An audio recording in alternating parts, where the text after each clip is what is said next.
Assalamualaikum warahmatullahi wabarakatuh. Selamat pagi, nama saya Aisyah Heronisa, kelas 1A Fakultas Psikologi Universitas Islam Negeri Syarif Hidayatullah Jakarta.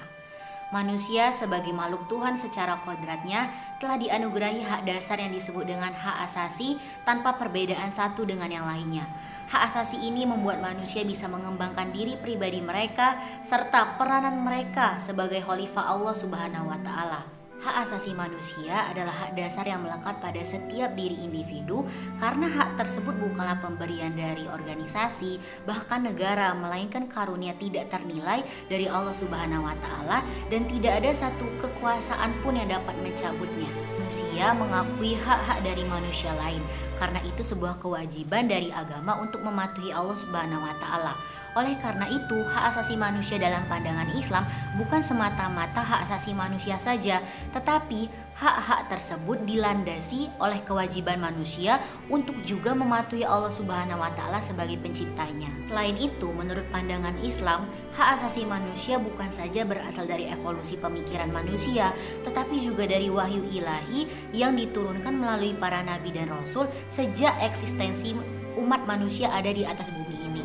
Hukum Islam juga membuat pengaturan dan perlindungan terkait hak-hak asasi manusia ini yang tertuang dalam Al-Quran dan As-Sunnah, antara lain yang pertama, hak hidup. Islam menjamin dan melindungi hak hidup manusia. Dan ini bisa kita lihat dalam ketentuan syariat Islam yang menjunjung tinggi nyawa sesama manusia untuk tidak saling membunuh. Kedua, hak kebebasan beragama. Kebebasan dan kemerdekaan manusia adalah bagian terpenting dalam Islam, tidak terkecuali dalam kebebasan beragama untuk setiap individu mempunyai masing-masing keyakinan mereka. Dan hal ini juga telah dijelaskan dalam Quran Surah Al-Baqarah ayat 256 dan Quran Surat Qaf ayat 45. Ketiga adalah hak persamaan dan keadilan. Pada dasarnya semua manusia itu sama karena semuanya adalah hamba Allah. Hanya satu ukuran yang membuat mereka beda dari yang lain, yaitu ketakwaannya, dan hal ini tertera dalam Quran Surah Al-Hujurat ayat 13. Keempat, hak kebebasan berpendapat. Islam memerintahkan semua manusia untuk menggunakan akal pikiran mereka dalam menyampaikan pendapat yang benar dan sesuai dengan batas-batasan dan norma-norma. Oleh karena itu, manusia sebagai makhluk yang mempunyai martabat dan fitrah ada baiknya untuk menggunakan akal pikiran mereka dengan menyampaikan pendapat-pendapat mereka sesuai dengan prinsip Islam dan pertanggungjawaban. Kelima, hak atas jaminan sosial.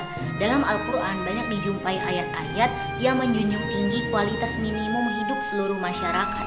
Antara lain, terjemahan Quran Surah Az-Zariyat ayat 19 yang berbunyi, kehidupan fakir miskin harus diperhatikan oleh masyarakat, terutama oleh mereka yang punya.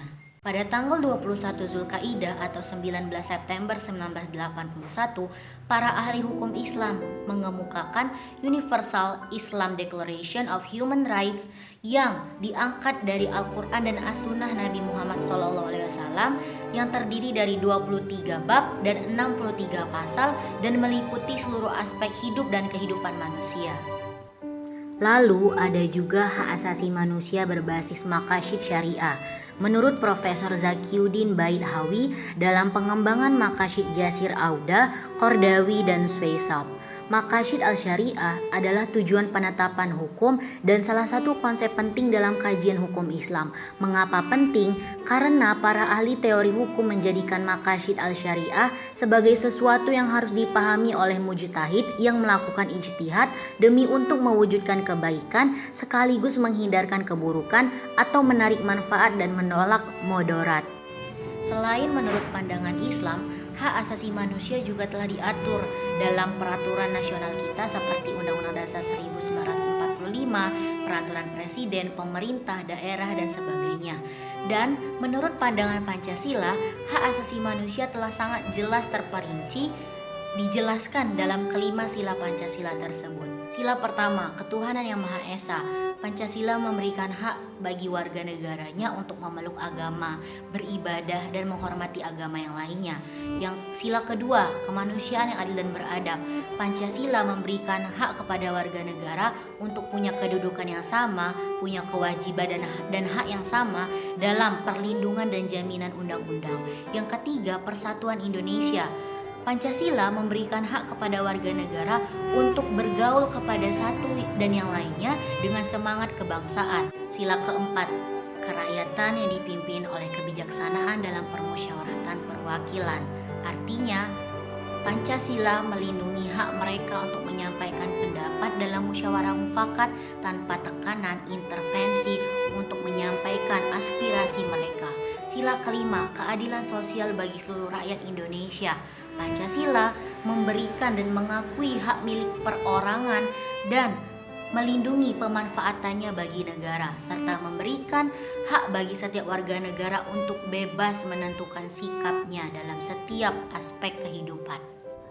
Hak asasi manusia menjadi penting sehingga pemerintah membuat peringatan Hari Hak Asasi Manusia setiap tanggal 10 Desember dan berikut sambutan Presiden Joko Widodo. Salam sejahtera bagi kita semuanya. Om Swastiastu, Namo Buddhaya, salam kebajikan. Yang saya hormati para menteri, para pimpinan lembaga negara yang hadir, yang saya hormati Ketua dan anggota Komisi Nasional Hak Asasi Manusia Republik Indonesia, pegiat dan pejuang HAM, para gubernur, bupati dan wali kota, hadirin yang saya muliakan. Kita mempunyai komitmen yang sama bahwa penghormatan, perlindungan dan pemenuhan HAM menjadi pilar penting bagi Indonesia untuk menjadi bangsa yang lebih beradab, lebih tangguh dan lebih maju. Pemerintah tidak pernah berhenti untuk menuntaskan masalah HAM masa lalu secara bijak dan bermartabat. Kita harus bekerja sama menyelesaikannya dan mencurahkan energi kita untuk kemajuan bangsa. Melalui Menko Polhukam, saya telah menugaskan agar penyelesaian masalah HAM masa lalu terus dilanjutkan yang hasilnya bisa diterima semua pihak serta diterima di dunia internasional. Bapak Ibu hadirin yang saya hormati, komitmen kuat pemerintah dalam penegakan HAM telah dituangkan dalam Rencana Aksi Nasional HAM 2020-2025. Hak sipil, hak politik, serta hak ekonomi dan sosial, serta budaya harus dilindungi secara berimbang dan tidak ada satupun yang terabaikan. Sekian penjelasan dari saya terkait pandangan Islam dan Pancasila terkait hak asasi manusia. Kurang lebihnya mohon maaf. Wassalamualaikum warahmatullahi wabarakatuh. Ayah saya seorang karateka. Dia bawa karate ke Indonesia dari Jepang. Nasihat dia tentang berantem itu sederhana. Mas Panji, selama kamu tidak berhenti memukul, maka kamu belum kalah. Selama kamu tidak berhenti memukul, maka kamu belum kalah. Saya nggak tahu kita menang atau enggak terhadap perjuangan ini, tapi kita nggak boleh berhenti memukul. Karena dengan itulah peluang untuk menang